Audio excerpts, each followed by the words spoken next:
I will remember it for the rest of my entire life, this question. Sorry guys, are refugees? And it's like, you know, the loop is closed and you are trapped. You are trapped. You are trapped. You are trapped.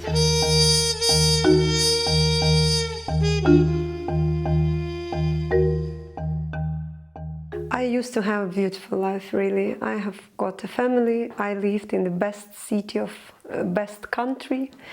Ukraine is really beautiful. Ukraine is green. Ukraine is rich on different resources, on talented people. We are smart. We are hardworking. We are friendly. We are open-hearted. I had everything I need, but I didn't realize it. I have understood too late that how rich I was actually. Many Ukrainians know the Ukraine was divided like into two parts of believers and non-believers, and I would like to belong to believers' camp who were more or less ready, and they have some cash and they have fuel in their cars and they have all documents together. And it was not my case at all, because I didn't believe that it could happen in the 21st century actually, because it's impossible. It's impossible because it's impossible. So we are all too adult, too smart, too sophisticated people to allow to have a war just in the middle of Europe, in one of the richest country on resources, full of talented people and so on. So I didn't believe really. My story or my situation was awfully unique by the double shock, I would say, maybe. I spent my last 5 peaceful days far from my family, 100 kilometers from Kyiv, in the hospital with my mom, and I was so concentrated on this situation that I could not think even about another things, and it was my big mistake. The hour actually when the war started, it was the last minutes when my mom's heart stopped beating. It will be always hard for my family twice and double, because I have lost a peace in my country, I have lost my mom.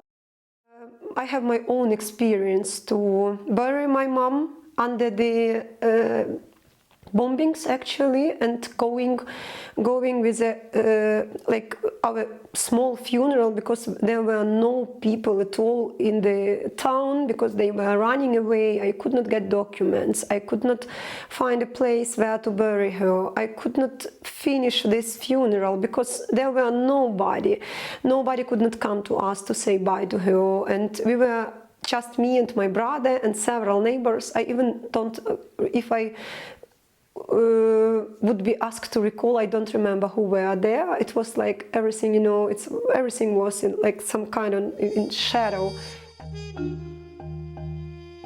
My husband went to Kyiv to pick my daughter, and he was the only car on this side of the road. It was the car of my husband. It was our car actually, and I have even seen it on the videos, because there are several videos when people were fleeing, and they were like very tough traffic against, like from Kyiv, and the several cars there, and one of these cars, it was my car, and my husband was in.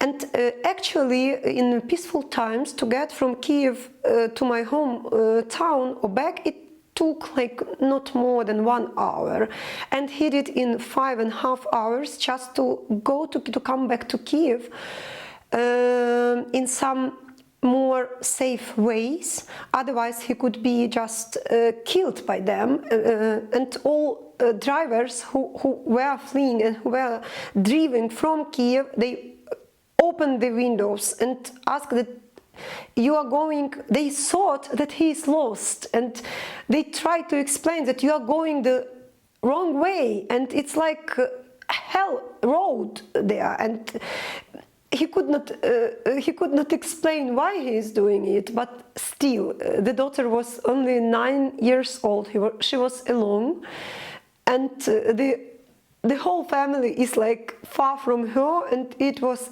another big trouble, big problem of this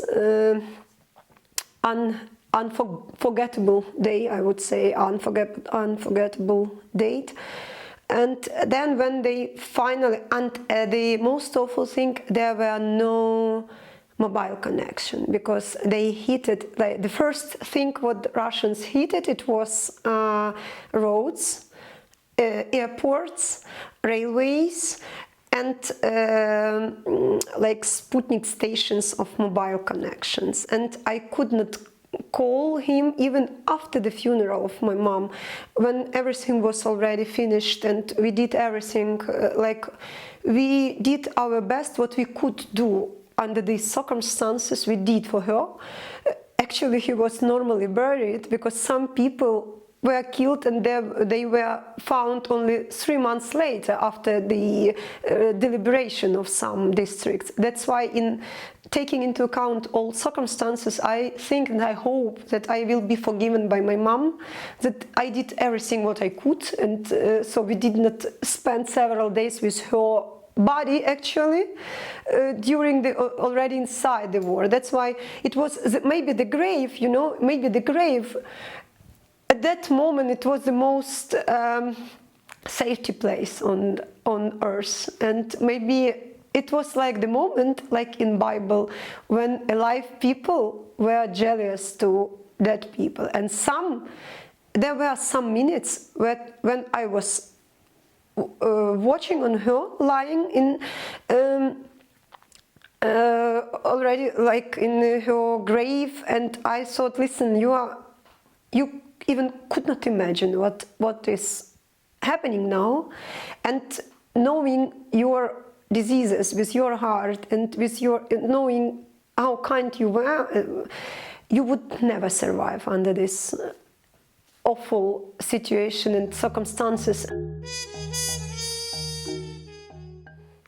The town where we find us, it was 100 kilometers from Kyiv, from the capital of Ukraine, and we started to be bombed from another side, and someday it was closer, the occupation, it was closer, like instead of 100 kilometers, it was already like 80 and then 50, so it was closer and closer to my mom's house where we stayed.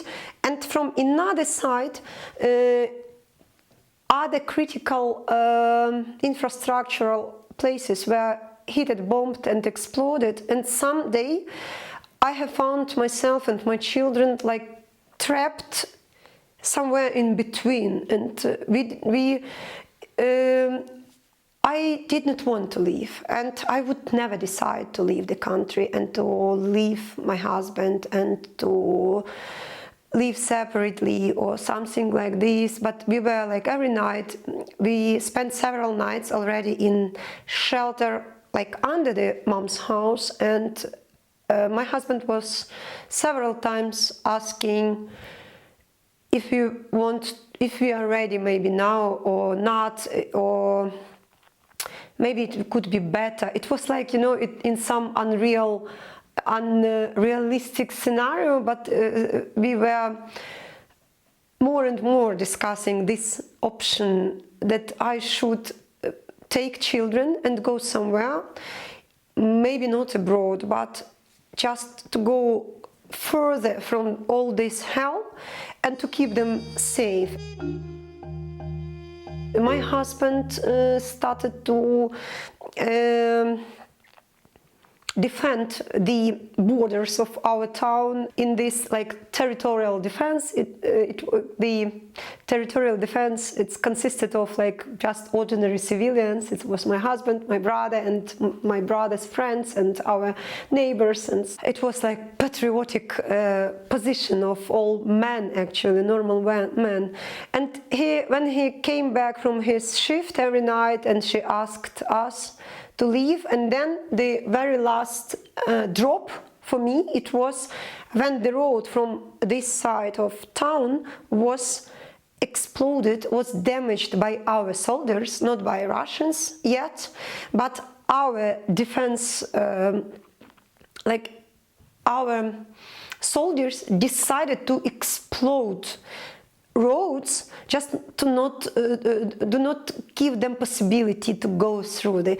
And then I decided that it was like the last drop, and someday it will be too late. Even if I will be ready morally, we could not leave the town physically. We could not be we couldn't do it alive. We could not do it safe. We stickered all windows of our car with these children, with white pieces of paper, and my children wrote their Diti in Ukrainian, or children, and because I thought maybe we could be like occasionally trapped by them somewhere on our way, and we left. It was the 8th of March. I remember that we left Ukraine on I made the decision on, it was the International Day of Women's Rights, and I decided that it's my constitutional right, yeah, to save my children. I gave them the birth, and now I am the person who has this right, actually, yeah, to decide what to do with them and how to behave, and we left. I have taken my mom's like golden rings, or like everything what she had, not for the reason like to beautify myself or to look prettier, or like to decorate my appearance or something. So I thought about this box of jewelry like about war currency, maybe, because my grandma, who was a war child during the Second World War, she told sometimes, several times, told us these stories, how people, or how her mom or her grandmom, they changed their like earrings or rings to bread, for example. And somehow I recalled these stories. Don't ask me why. It's it's like lays somewhere on your subconsciousness till the moment when you need this information. And I decided to take it with, and I did not sell anything yet because we have met so lovely people who helped with everything, really, for me and children. But I did it. Yeah, it's an interesting story, interesting memory. The only passport, the only document I had, it was my passport, because I was traveling a lot in business when I was working with 8 countries, and my passport was always with, and actually it saved our lives again. And I was brave enough, and so we decided to go to the Polish border, and there were no chance and no guarantee at all that they will allow us to cross the border, especially my elder son. He was 16, my daughter was 9 when the war began, and with daughter, like with children, with dependents, like small dependents, it's not a problem, because it was because of the war, like borders were more or less loyal and open. And so I had no worries about daughters crossing the border. and it was big, huge question about my son, and we decided to try. If not, then we will come back, and then we'll stay somewhere in Carpathians or somewhere close to the border, and then we'll decide what to do, depending on how will situation like develop, because nobody knew at the moment. Russians were very aggressive, and every single even hour we have got new bad news about new captured towns, cities, villages. They were like moving very quickly, closer and closer, and so that's why I decided to try the trick. And it was big eyes and big question in eyes of border control officer, because I said, he asked, are you traveling alone?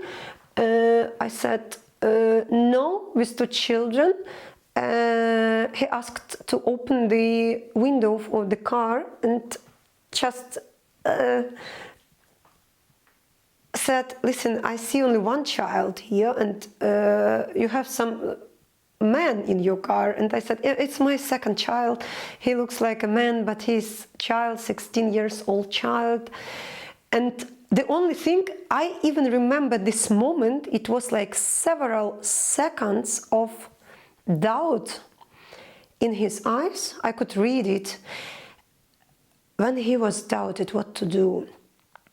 And then he looked on my car, on these stickers, detail on these stickers like children, and to this frightened daughter with her bear, with her toy, and we were sitting, and I think somewhere in his head, maybe he has like same age children. I could not explain what happened actually at that moment. And then he said, okay, but do some documents for him when you cross the border in Poland, otherwise it will be illegal, and it will be very hard for you and very complicated for him to be in the country, to stay in the country legally. And the second crucial moment for me, when I have realized that like I've lost my previous life, was when he asked, when I only came to the window, and he asked, hi, are you a refugee? And I stuck for a moment. I was like frozen for the second, and my mind said, "Who, me? No, I'm not." Because when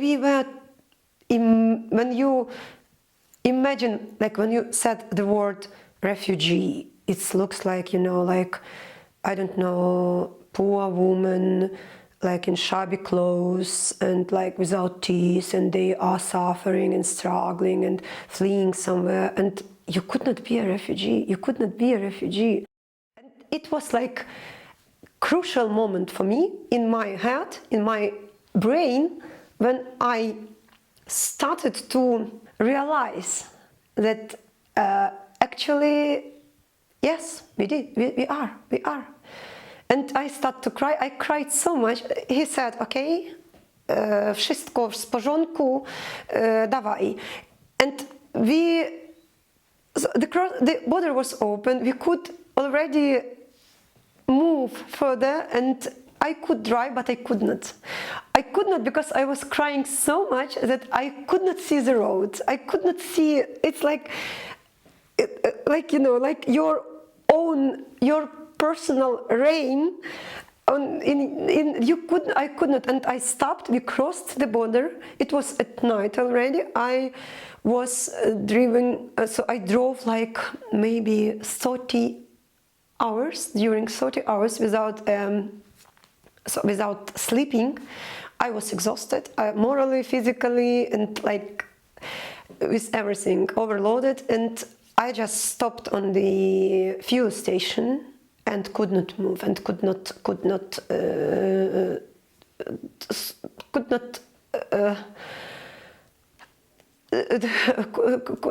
understand what to do. And I need some time really to have some rest to realize what happened, and I will remember it for the rest of my entire life, this question, sorry guys, are you refugees? And it's like, you know, the loop is closed and you are trapped.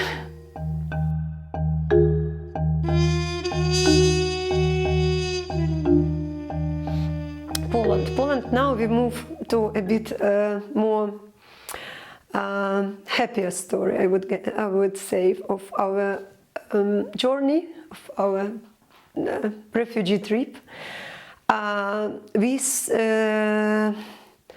We came late at night. I came to Warsaw. I was sleeping on the floor by my friends, thanks to them, and we spent several nights there. Their flat was full of another refugees as well from another town, from another cities, so we could not stay there for longer. And I was trying to find the next destination where to go, and my very good friend, she wrote to me that, listen, I have found a flat for 3 of you in Wrocław. And my beautiful friend has found a separate flat, small, but very, very nice, with 2 rooms. It's impossible. There were nothing, because there were so many, millions of us there were, and they were sleeping in camps, in refugee places. It's like we were so lucky to get our own separate, and 2 rooms. We were so rich. We felt like, you know, we felt like rich because we were like in separate flat. And my son has got his separate room. I shared my room with my daughter, but still we were like more or less settled in. And next morning I tried to go out to understand where we are, what we have here, where to buy food or something. And I have lost so I had heart attack, I guess. And it was emergency. I think that it was the level of my tiredness. So I was so exhausted that my body has understood that we are settled, and I could switch off. And sorry, Marina, see you later, maybe. And so my story in Wrocław started started with emergency medical help, but still it was quite happy 4 months. We spent 4 months in Wrocław. I was too optimistic about the duration of the war. I was more than sure and pretty sure that it will be finished like till the end of this summer. And when I realized that it's not the case, we started to look for another destination where to go, and we moved to Netherlands till we were waiting for visas. It took a bit longer than we thought, so my children has got their visas in frames of 10 days, and my arrived near 40 days, like it was 1 month and week, then I got my visa. Before you go to the UK, when you have found a sponsor, it's like the part of procedure. You should have some kind of short interview. It was in WhatsApp or in Zoom. And we were not lovable at all. We were not likable at all, especially my children, because I said them like 1 hour ago that, guys, I have found a sponsor, I have found a host, and we are going to the UK. And they are sitting on their backpacks close to their homeland, waiting when they will meet their father. And they were not very happy to go 1.5 or 1,800 kilometers further from where we are now. We were like very close to like 8 kilometers from 800 kilometers. And when I told to my son, to my daughter, listen guys, today we will have the interview with our possible or potential host and sponsor. Please be kind, please be nice. And they were not. they were not. We had, a year ago, my English was not so good as now, so we were frustrated. We were like, they were looking like rude, awfully behaved and uneducated, and they were so closed, so cold and so frozen, and so they were answered. We had this language barrier yet, like we couldn't speak so like free and easily English, but I was still trying to pretend, and I was trying to smile, and they were sitting like on both sides and say like hi, bye, no, yes, maybe, why. And I was pretty sure, I was more than sure that it's like fail and total disaster. She wrote to us in the morning like, hi guys, I have discussed your situation with my 3 children, and you are very welcome. I have this message now, till now. You are very welcome in our family. And so she lives by herself in her house, and she opened her house, her heart and her rooms, and like, you know, she shared everything, towels, cutlery, so everything with people whom you never met before, and you don't know who they are. So they could be, I don't know, like ill, or they could be thieves, or they, you know, it's like there were no like some kind of I don't know, like check, criminal check, or you just do some kind of, not magic even, I don't know how to call it, but I still amazed about what they have done and what she is doing actually every single day. And it's not, you know, it's when you are having somebody for the short period of time, like, you know, even your relatives, when they come for, I don't know, like for weekend or for holidays, it's like some kind of duration, 2 weeks, and you could survive, and you could like suffer but survive.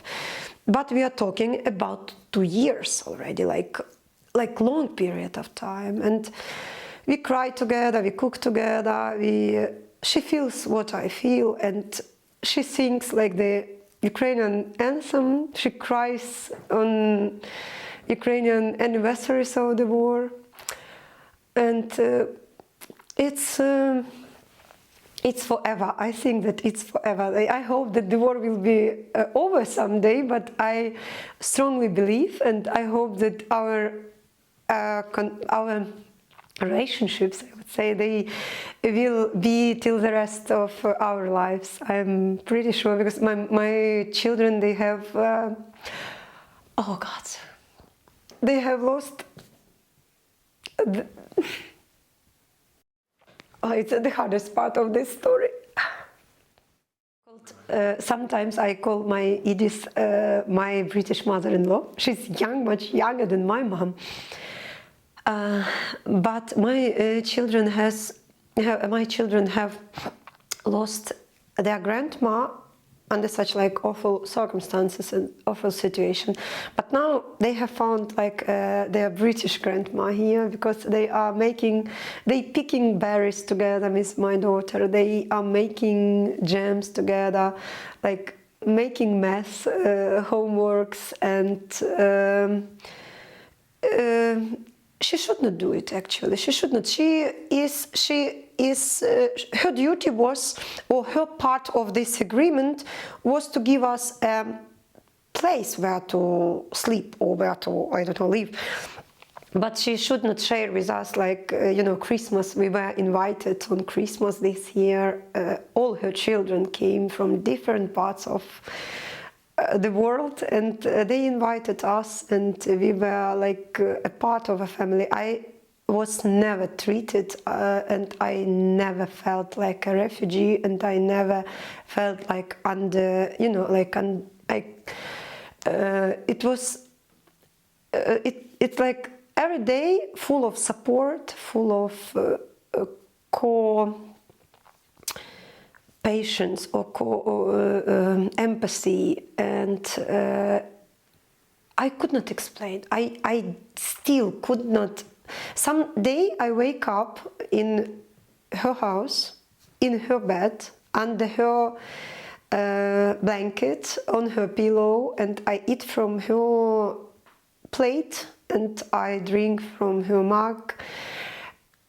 It's incredible story. Someday now I have so many friends already in the UK, and I call all of you guys great people from Great Britain, and I feel so much support. I have so many stories. It will be like hours and hours, like starting from Kira's, from my daughter's primary school, how they supported us, and all people whom I met, actually it's all friends of Edith. It's like her friends became my friends already, and they are, I feel like, you know, it's like some kind of, they are always in charge. So somebody is responsible for my weekend, somebody, I feel every single day, in every message, in every, they shouldn't do it, it could be and it will be enough just to have a room. Yeah, I'm very lucky because randomly I have found a very like-minded people, and I like the country, I like the city, I like people, I like the culture. I'm really happy to be here. I'm really to learn another culture. We are different. Definitely we are different, but there are so many things what we could take from you, and there are so many things what we could give. Like it's like exchange of mindsets or something, and I started to do what I did before, what I could do the best, like united, connecting people, supporting people. I spent 20 years in communications, and I have found Ukrainians, and I was volunteering as an interpreter, as a translator for people who don't speak English, and I went to Ukrainian help center and helped there as well as a volunteer. And then I have organized a project with Ukrainian refugee women and started to do something to be useful, something to help them. And I guess that we are randomly, but in the very right place where we should be. Actually, the only big gap in my heart and in my children's life is, of course, the absence of our father in our lives, this distance distance life, and it's very hard to be a single mom when you still have a husband. And for him, it's very hard to be alone with our cat. And we talk every day. We try to be in connection, but we live on different floors now. We live on different floors of Maslow pyramids. And when our husbands, our fathers in Ukraine are fighting for food, electricity, fuel, or water, or charging their phones. So we are thinking about how to educate our children, how to try to recreate normal childhood for them, and to give something, and not to freeze their lives in these conditions, and like to try or to continue to show them our resilience. I'm also pretending every single day. I play the role of very confident mom, and who knows what to do, what will be next, and where we will be, and everything is very temporarily, and so we will be okay. But it's still hard, even after almost 2 years. It's still 1.5 years now. Because you have lost your past, and you don't know your future, and you are somehow in the middle of nowhere, and your presence, it's so unpredictable, so you could not plan even tomorrow. So I have forgotten to live in this like long-term perspectives, in long-term plans, as I used to love to do. I liked to plan to like in long-term distance, but now it's impossible. I could not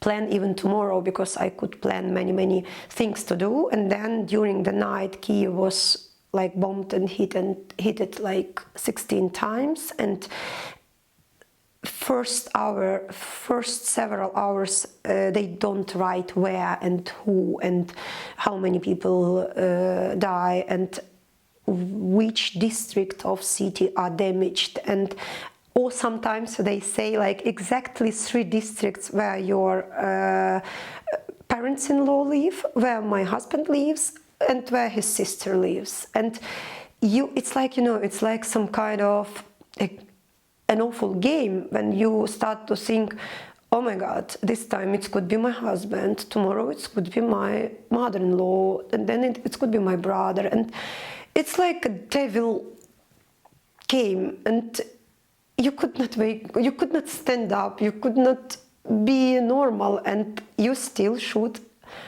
play your role, because you have children, you have your host, and it's not her fault that you have war in your country and you didn't sleep well today.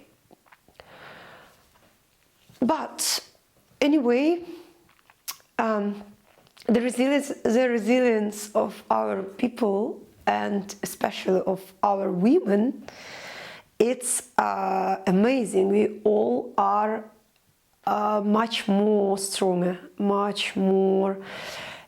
We are vulnerable now, it's true, but we are not weak. We are not weak at all. I know so many women and girls now, and they are doing amazing things every single day. Every single day they started to work here, they opened their businesses here, they reopened their restaurants or cafes, and they settle in their children, they are studying, we are moving further, we are developing. And it's the crucial thing what British people should know about Ukrainians, that we are smart, we are strong, we are brave. And someday when all this nightmare will be over, I will be so happy to see all my British friends in, I hope my flat will be still alive, and I will be so happy to make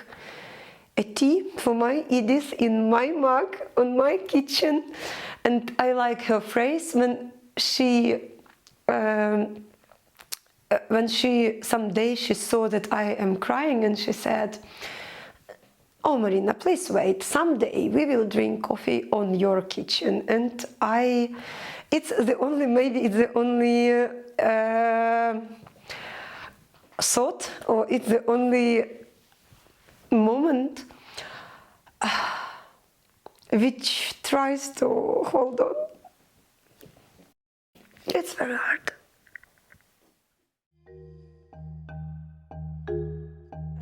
Of course, we could not predict the future, but we still believe in the future. We still have some hopes. My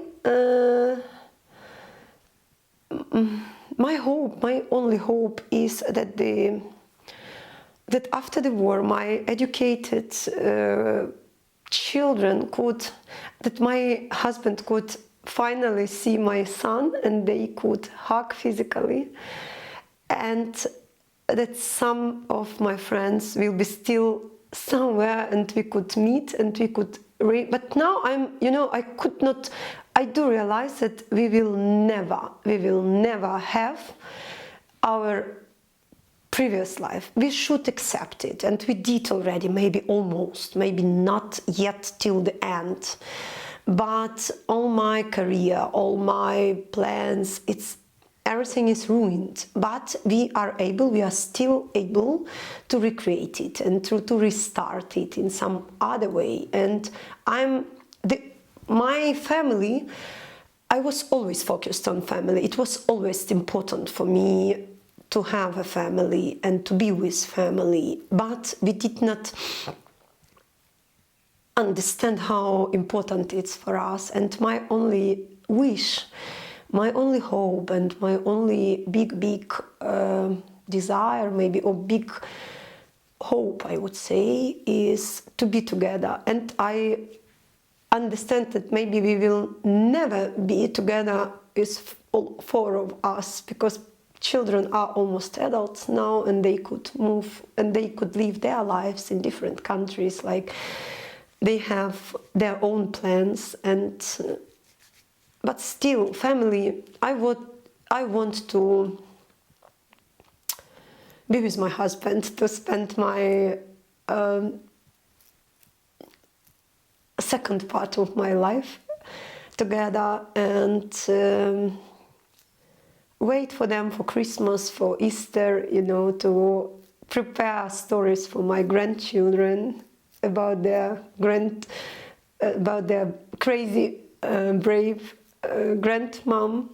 And someday I'm pretty sure that this video will be a very precious part of our family story. And someday, sitting in like some very cozy house, we will switch off the light and we will turn off this video, and I will reflect on this situation, because nowadays, from today, you could not estimate, and you could not, I don't know my future, and I could not predict it, but I'm still trying to hold on, to move on, to keep trying to hold our family together, connected, even remotely, even like all these secrets, like seeing or watching films together, from 3 different countries, you know. That's why I don't have like some concrete plans, and it's hard.